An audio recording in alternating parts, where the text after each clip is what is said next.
શ્રી સ્વામિનારાયણ ભગવાનની જય.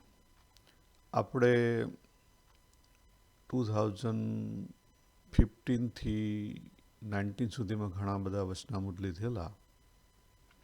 હવે આપણે 20માં એટલે અત્યારે 26/4/2020થી એક નવી સિરીઝ ચાલુ કરીએ છીએ. એમાં વચનામૃત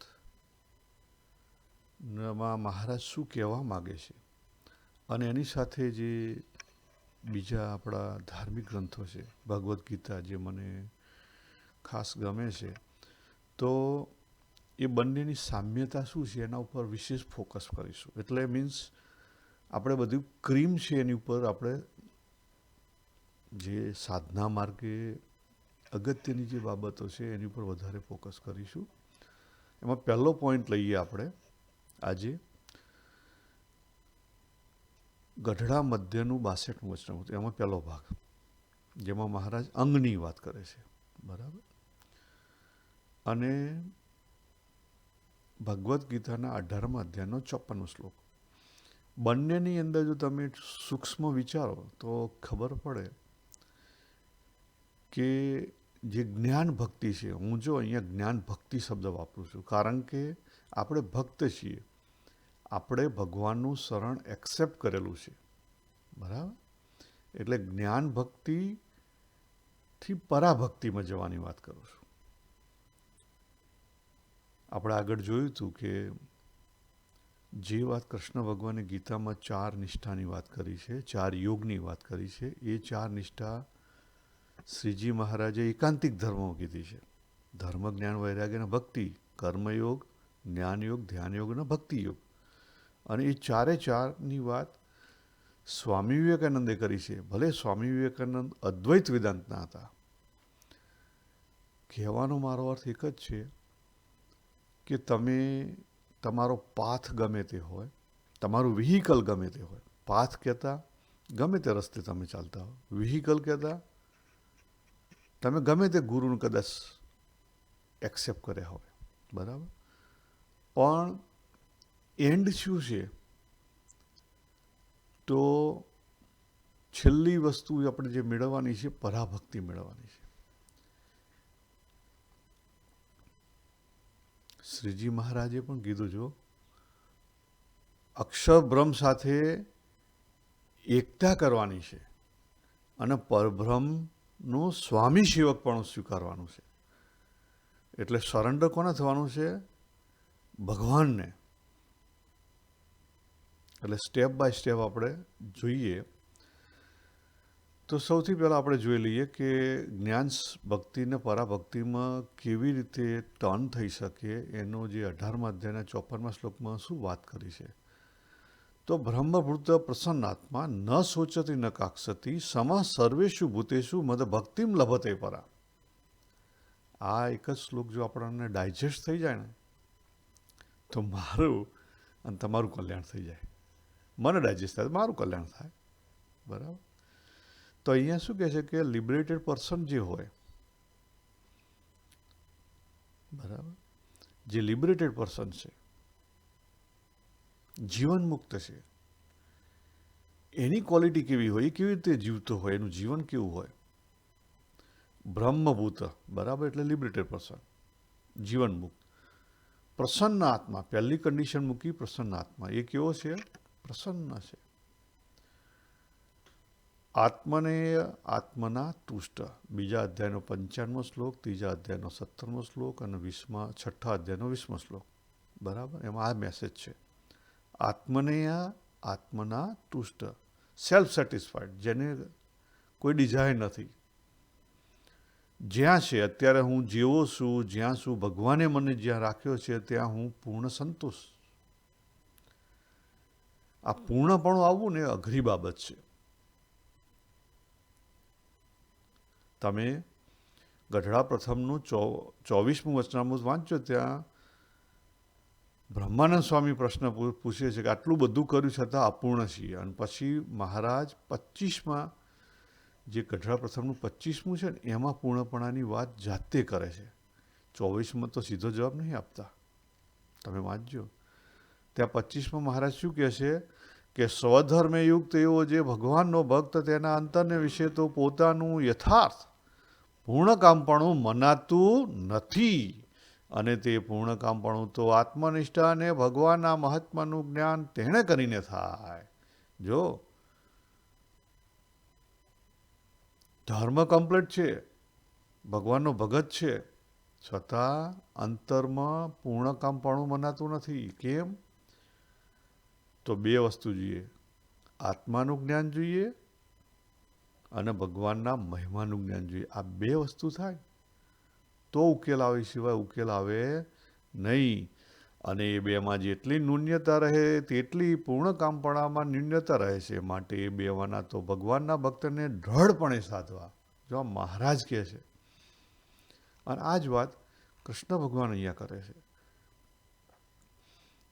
કે જે જીવન મુક્ત થઈ ગયો એ કેવો હોય? સેલ્ફ સેટિસ્ફાઈડ, પૂર્ણપણ કામપણું હોય એનામાં. જો બીજી વસ્તુ અગત્યની કરે, ન સોચતી ન કાક્ષતી. એનો અર્થ શું થયો? કે ભૂતકાળમાં નથી કે ભવિષ્યમાં નથી. ન સોચતી એટલે એને ચિંતા નથી, બરાબર? ભવિષ્યની ચિંતા હોય.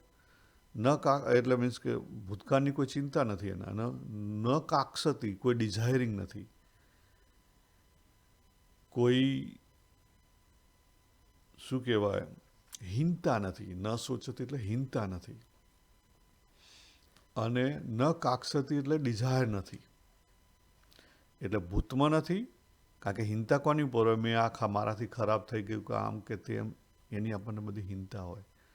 ઘણીવાર આપણને એવું હોય કે હું મારા 25 વર્ષની ઉંમરે સાધુ થવા જેલો, અને પણ મારા સામાજિક પરિબળો કામ ના કર્યા અને હું સાધુ ના થઈ ગયો. અને એ જે હિંતા છે અંદર રહી ગયેલી, ઘણીવાર એવું હોય કે મેં મારા ફેમિલી માટે આ ના કર્યું, મેં આ ખોટું કર્યું. તો આ બધી વસ્તુ આપણે હિંતા રહેલી હોય છે. અને ન કાક્ષતી, આ જે છે ને, આ ગ્રીવિંગ અને ડિઝાયરિંગ છે ને, એ આપણને જેમ ઉંમર થાય ને એમ વધે. જેટલા ઉંમરવાળા હરિભક્તો છે એમને યાદ આવશે. જો એ જેમ ઉંમર થાય ને વધે, કે આમ આટલું મારાથી ના થયું, હવે થઈ કેમ હોય નહીં. અને ગ્રીવિંગ વધે ને એટલે ડિઝાયરિંગ વધે. પછી ત્રીજું સ્ટેપ બતાવે છે. જો પહેલું પૂર્ણકામપણું, બીજું ભૂતકાળમાં નથી ને ભવિષ્યમાં નથી. એનો અર્થ શું થયો? ક્યાં છે? નાવ એન્ડ હિયર, અહીંયા. અત્યારના જે મોટા મોટા શું કહેવાય કે આ સ્પિરિચ્યુઆલિટી લીડરો છે અમેરિકાના ને કેનેડાના, યુરોપના, એ લોકો બધા નાવ ને હિયર પાછળ પડે. પણ નાવ ને હિયરનો કોન્સેપ્ટ આપણો 5000 વર્ષ પહેલાં ભગવાને લખી ગયા હતા. નાવ ને હિયર એટલે પ્રેઝન્ટમાં, વર્તમાનમાં. પેલું એક હાર્ટવાલીની બુક બહુ પ્રખ્યાત છે ને, પાવર ઓફ નાવ. અને ડૉક્ટર રિચર્ડ અલ્પર્ટ કહેતા બાબા રામદાસ, એમની બુક છે ને હિયર એન્ડ નાવ, વાંચજો, બંને સારી છે. પછી ત્રીજી વાત કરે છે, સમઃ સર્વેષુ ભૂતેષુ. એનો દ્રષ્ટિકોણ કેવો છે? દરેકના આત્માભાવથી જોવે છે. એનો દ્રષ્ટિકોણ કેવો છે? દરેકના આત્માભાવથી જોવે છે. આ ભાવ અંદર પેદા કરવાનો છે. અંદરથી ભાવ ના આવે તો કંઈ ના થાય. અને એ કેવો છે? મદ ભક્તિમ લભતે પરા. ભગવાન કે એની ભક્તિ કેવી છે? હાઈએસ્ટ ડિવોશન છે એનું. આ ડિવોશન છે, આ શરણાગતિ છે સાચી. હવે આપણે જોઈએ આ જ વસ્તુને શ્રીજી મહારાજે બહુ સરસ રીતે ગઢડા મધ્ય 62 તો બહુ મોટું છે, પણ એમાં આપણે ખાલી પહેલો ભાગ જ જોઈશું. અહીંયા આપણે આગળ એના બીજા ભાગ છે, પ્રતિવતાપણું, દાસપણું જોઈશું સાથે. ત્યાં રઘુજી મહારાજ પ્રશ્ન પૂછે છે કે જીવનો મોક્ષ તે કેમ કરે ત્યારે થાય? ત્યારે મહારાજ કહે છે કે મહારાજ શું કહેજો, હું વાંચું. એવી રીતે શ્રીજી મહારાજ વાર્તા કરીને પછી પોતાની ઈચ્છાએ કરીને બોલતા હતા જે અમે જે દિવસથી વિચારીએ છીએ તે દિવસથી અમારી નજરમાં એમ આવે છે કે જીવના કલ્યાણને અર્થે 3 અંગ છે તે અતિ સુખદાયી છે. જો મહારાજ શું કહે છે કે અમે જે દિવસથી વિચારીએ છીએ એ દિવસથી 3 જ અંગ દેખાય છે, બીજા કોઈ નથી. એટલે એનો અર્થ શું થયો? આ 3થી બીજા કોઈ અંગ હોય ભાઈ નહીં ભક્તના. ભક્તની પાસે આ 3માંથી એક અંગ હોય. એનો રસ્તો ગમે તે હોય, રસ્તામાં એની જે છે ને કે પ્રાયોરિટી, એનું ઇન્હેરન્ટ નેચર ગમે તે હોય. બરાબર? કોઈને ભક્તિ ગમતી હોય, કોઈને સેવા ગમતી હોય, એટલે ધર્મ, કર્મ, સેવા. બરાબર? કોઈને મેડિટેશન ગમતું હોય, કોઈને જ્ઞાન ગમતું હોય. પણ એન્ડ ઓફ ધ ડે બધા શું કરવાના છે? 4 ભેગા કરવાના છે. એકને આગળ લઈ અને બાકીનામાં જે ખામી હોય પૂરી કરી નાખવાની. બરાબર? ઇનહેરન્ટ જે આપણી ટેન્ડન્સી છે, જે મેઇન ઇનહેરન્ટ ટેન્ડન્સી, એને ઓળખવાની પહેલાં. એને ઓળખી અને જે બાકીના અંગ બાકી છે ને એને પૂર્ણ કરી દેવાના. જો કયા વચનામાં વાત કરી? પ્રથમના 47માં 4 નિષ્ઠાની વાત કરી ને, કે કોઈકને ધર્મનિષ્ઠા હોય, ને કોઈને આત્મનિષ્ઠા હોય, કોઈને વૈરાગ્ય નિષ્ઠા હોય, ને કોઈને ભક્તિ નિષ્ઠા હોય. બરાબર? અને એ 4 પૂર્ણ થાય એટલે શું કહેવાય? એ પરમ ભાગવત કહેવાય, એકાંતિક ભક્ત કહેવાય. તો મહારાજ અહીંયા જે રઘુજી મહારાજે પ્રશ્ન પૂછ્યો ને એના જવાબમાં કહે છે કે 3 અંગ બતાવ્યા. જો બરાબર, ભગવાનનો ભક્ત હોય એમાંથી આ 3માંથી એક અંગ હોય એટલે આપણે આપણું અંગ ખોદી લેવાનું. પછી આગળ કહે મહારાજ, કારણ કે 2 જ્ઞાન પાકા કરવાના. બરાબર ને? પ્રથમના 25માં વાત કરી મહારાજે કે પૂર્ણ કામ પડું તો આત્મનિષ્ઠા એટલે કે આત્માનું જ્ઞાન ને ભગવાનના મહિમાનું જ્ઞાન, આ 2 જ્ઞાન થાય ત્યારે પૂરું થાય. એમાં જે પહેલું જ્ઞાન કરવાનું છે. કેમ? કારણ કે આપણે નીચે પડ્યા છીએ એટલે પહેલું સ્ટેપ આ આવે ને પછી બીજું સ્ટેપ ભગવાનના મહિમાનું જ્ઞાન.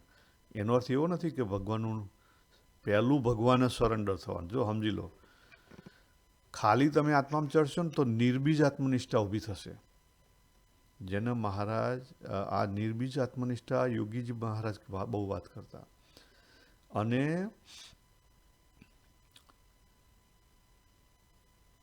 એટલે આપણી આત્મનિષ્ઠા નિર્બીજ ના હોવી જોઈએ. એટલે પહેલું સ્ટેપ કયું છે? પહેલાં ભગવાનને સરેન્ડર થઈ જાઓ, પછી આત્માને ચેક કરો અને પછી પરમાત્મામાં જતા રહો. જો મધ્ય 62માં કેવું સમજાવે છે મહારાજ? વૃત્તિ પાછી ખેંચવાની વાત કરે છે.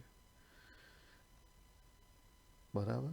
હું તો વાંચીને પછી આગળ સમજીએ આપણે થોડુંક ટૂંકમાં. આત્મનિષ્ઠાવાળાનું તો એ લક્ષણ છે જે કે એક કોરે આત્મા છે ને એક કોરે તો દેહ, ઇન્દ્રિયો, અંતઃકરણ, 3 ગુણ, 5 વિષય આદિ જે માયાનું ટોળું તે છે. ખબર પડી? એટલે કે આપણું બોડી, માઇન્ડ, ઇન્ટેલેક્ટ, આ જે બધું બનેલું છે આપણું, એ અપરાનું છે. 7મા અધ્યાયનો 4 અને 5મો શ્લોક. બરાબર? પરા ન પરા, અને એક બાજુ કોણ છે? પરા, એટલે કહેતા આત્મા છે. હવે જો મહારાજ ડિટેલિંગ કરે છે અને એ બેના મધ્યને વિશે જે વિચાર રહે છે તે વિચાર જ્ઞાનરૂપી છે. તે વિચાર જેમ વાયુએ રહિત સ્થળને વિશે દીપકની શિખા અતિશય સ્થિર થઈને રહે તેમ સ્થિર થઈને રહે છે.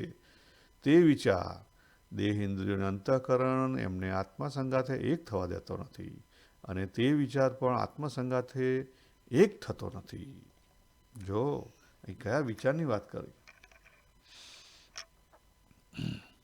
અત્યારે જે સાયન્સ છે ને, એ સાયન્સ એવું કહે છે કે લગભગ એડલ્ટને 60,000 જેટલા થોટ આવે. એ થોટ પેટર્ન છે ને એમાં કેટલાક મેઇન થોટ છે જે આપણી બિલીફો જીવમાં બંધ થઈ ગયેલી છે. કે દાખલા તરીકે હું બાબુ છું, આ મારી જે વિચાર છે ને એ ક્યાં પેસી ગયેલો છે? જીવમાં પેસી ગયેલો છે. હું બાબુ છું, હું ઇન્ડિયન છું, હું પરણેલો છું, આ બધા વિચાર જીવમાં પેસી ગયેલા છે. અને એ જે વિચાર છે, બરાબર, એ આ 2 વસ્તુને અલગ કરવી હોય ને તો એ વિચારમાં જ્ઞાન ઉમેરવું પડે. શું ઉમેરવું પડે? જ્ઞાન ઉમેરવું પડે તો એ વિચારે.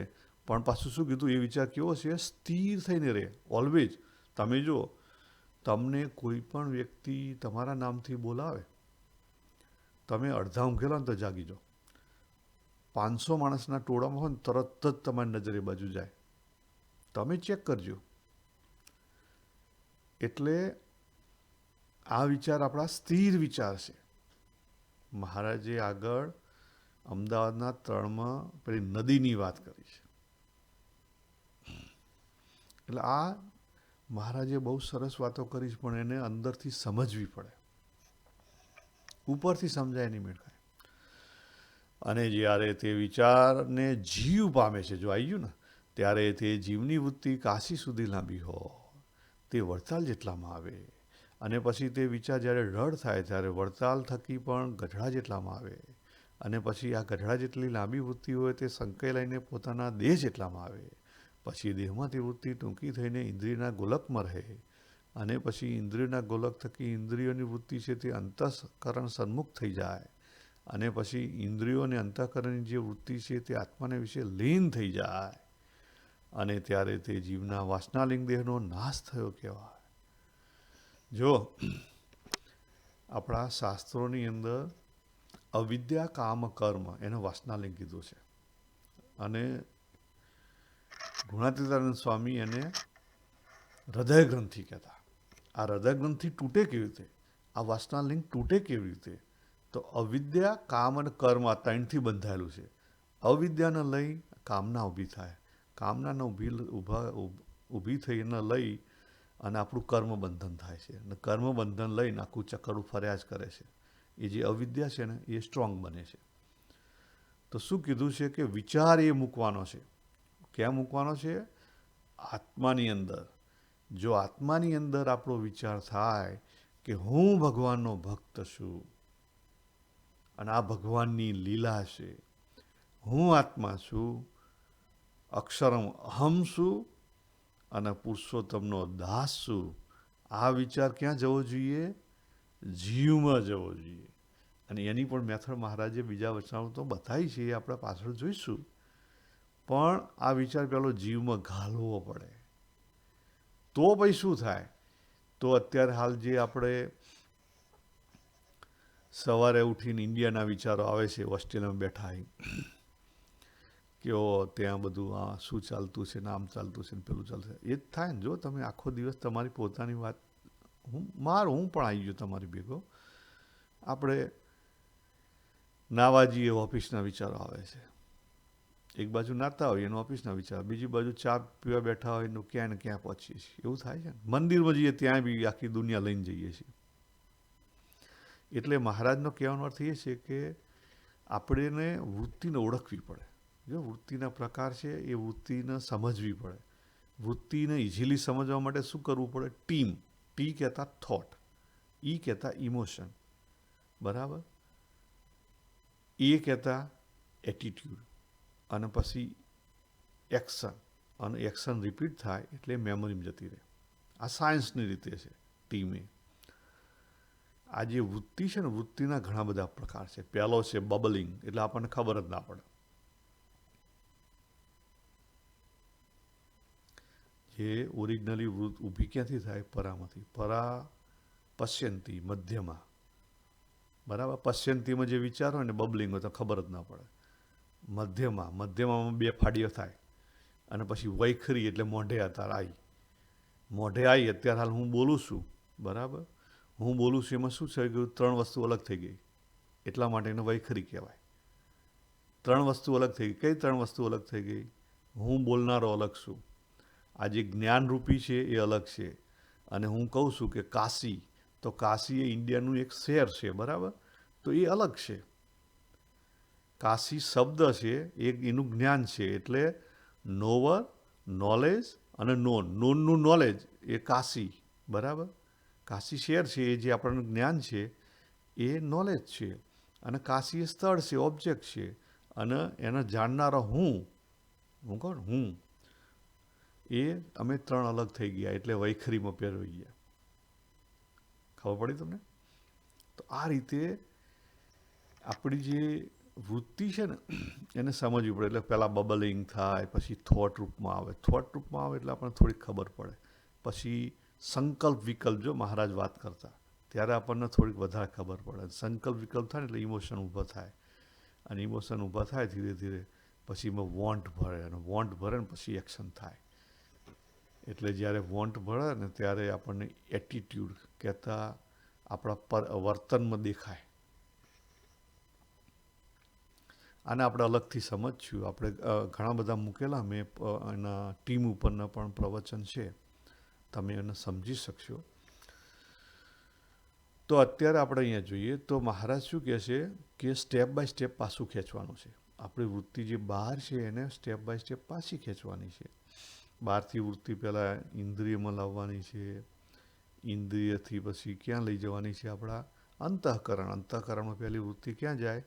આપણા મન ઉપર જાય. મનથી પછી બુદ્ધિ ઉપર જાય, બરાબર? અને બુદ્ધિથી પછી જીવમાં બેસે, પાછી જાય.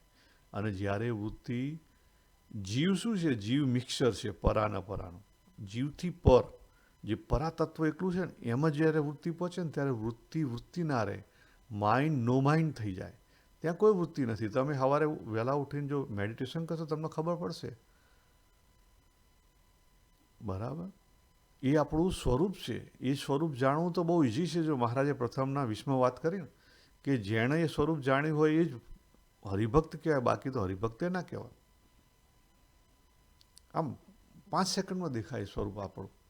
પણ એ કેવું છે? આપણને એમ્પ્ટી પેલું ફીલ થાય. તમે સવારે ઉઠીને, સવારે મન આપણું શાંત હોય, ઉઠીને તમે પ્રેક્ટિસ કરો તો થઈ ગઈ, ઇઝી છે. અને આ વૃત્તિ ઉપર આપણે બીજા આગળ ગયા વર્ષે, આગલા વર્ષે આપણે થોડાક પ્રવચન લીધેલા વચનામૃત વૃત્તિ, એટલે તમે એમાં વિશે સમજી શકશો. અત્યારે આપણે અહીંયા આગળ વધીએ. પછી જુઓ કેટલા ફાયદા છે. પહેલું વાસનાલિંગ દેહ ત્યાં પૂરો થાય. બીજું, બરાબર, હવે એ જ્યારે આત્માની અંદર વૃત્તિ રહે ને ત્યારે આપણો જે જીવ, જો અહીંયા જીવ ભાવ શબ્દ મહારાજે મૂક્યો, આત્માએ મૂક્યો છે ને જીવ પણ મૂક્યો છે. બહુ જ ધ્યાન રાખજો. જીવ કહેતા હું આખી બોડી, એટલે મને ફીલ થાય. ક્યાં ફીલ થાય? આપણા હૃદય આકાશમાં, બરાબર? એ કેવી રીતે ફીલ થાય?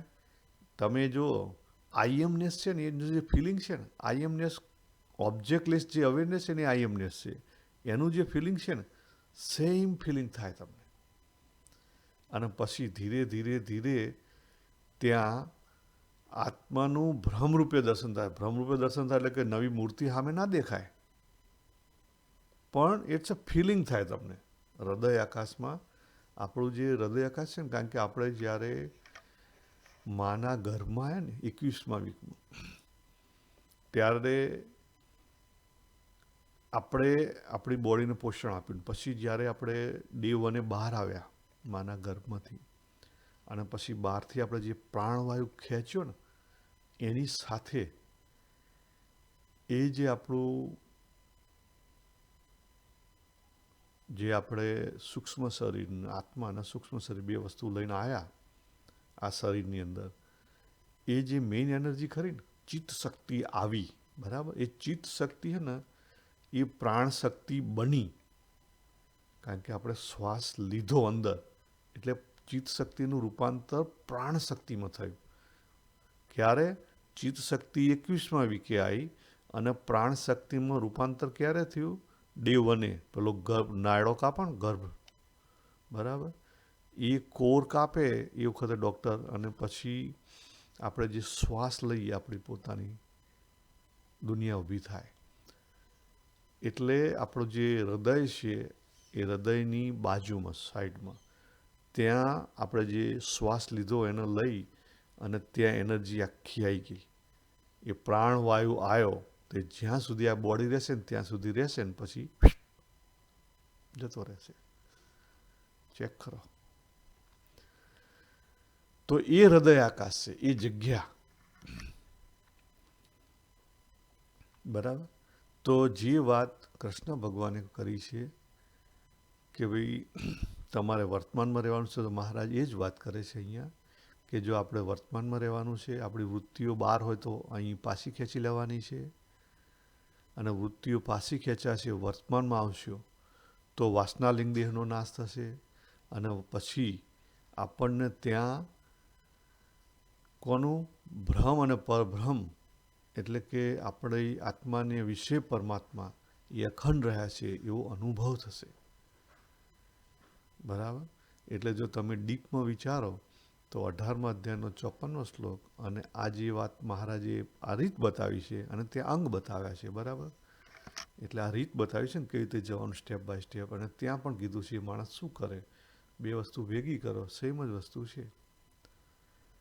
તો આપણે અહીંયા પૂરું કરીએ કે આ જો મેથડ સમજાય, તમે ગીતામાં બિલીવ કરતા તો ગીતાની રીતે સમજો, તમે વચનામૃતમાં બિલીવ કરતા વચનામૃતની રીતે સમજો, અને બંને મૂળ તો મોટા પુરુષ ભગવાનના વચનો છે. બરાબર? એટલે એમાં પૂર્ણતા છે. તો આપણે અહીંયા પૂરું કરીએ. શ્રી સ્વામિનારાયણ ભગવાનની જય.